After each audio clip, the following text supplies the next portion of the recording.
అందరికీ నమస్కారం. పవన్ కళ్యాణ్ గారి చొరవతో టీడీపీ, జనసేన, బీజేపీ కూటమిగా ఏర్పడి నాటి నుండి నేను చూస్తున్నాను. అలాగే కూటమి ప్రభుత్వం ఏర్పడి ఇంకా 2 ఏళ్లు కూడా పూర్తి కాకుండానే కాపుల్లో ఎమోషన్ రెచ్చగొట్టడానికి కొంతమంది నానా రకాల ప్రయత్నాలు చేస్తున్నారు. అందుకే ఈ సోకాల్డ్ కాపు నాయకుల వల్ల కాపు కులం ఎంత నష్టపోతుందో మీ అందరికీ చెప్పడానికి ఈ వీడియో చేస్తున్నాను.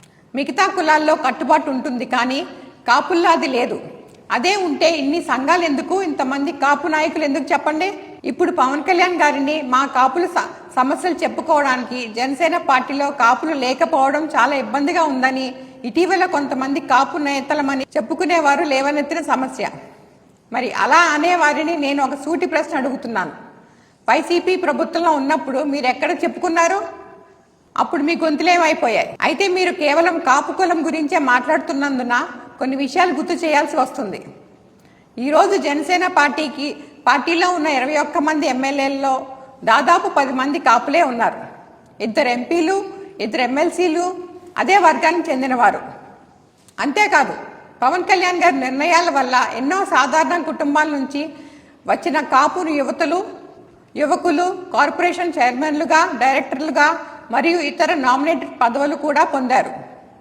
వేలాది మందికి రాజకీయంగా ఎదిగే అవకాశాలు లభించాయి. నిజానికి ఈ కాపు సంఘం నాయకుల వల్ల కాపులు ఎంత నష్టపోయారో కొత్తగా చెప్పాల్సిందేమీ లేదు. అట్లా అప్రమత్తంగా లేకపోతే ఇంకా నష్టపోతామని గుర్తిస్తే చాలు. పోరాటాలు చేస్తున్నట్లు కనిపిస్తారు. ఎప్పుడు ఆపేస్తారో, ఎలా ఆపుతారో కూడా తెలీదు. కాపుల్లో ఐక్యత లేదని నిరూపించేసి పక్కకు తప్పుకుంటారు. ఎవరు చూసినా ఇదే తంతు. ఇంకా ఎన్నాళ్ళీ మోసం, దగా. ఈ వాస్తవాలు సగటు కాపులు గ్రహించి విషయాలను అర్థం చేసుకోవాలని బాధ్యతతో చెబుతున్నాను. దయచేసి ఎవరి మౌత్ పిన్ గా మారకండి. కలతలు సృష్టిస్తున్న సో కాల్డ్ కాపు నాయకులను హెచ్చరిస్తున్నాను. నమస్కారం.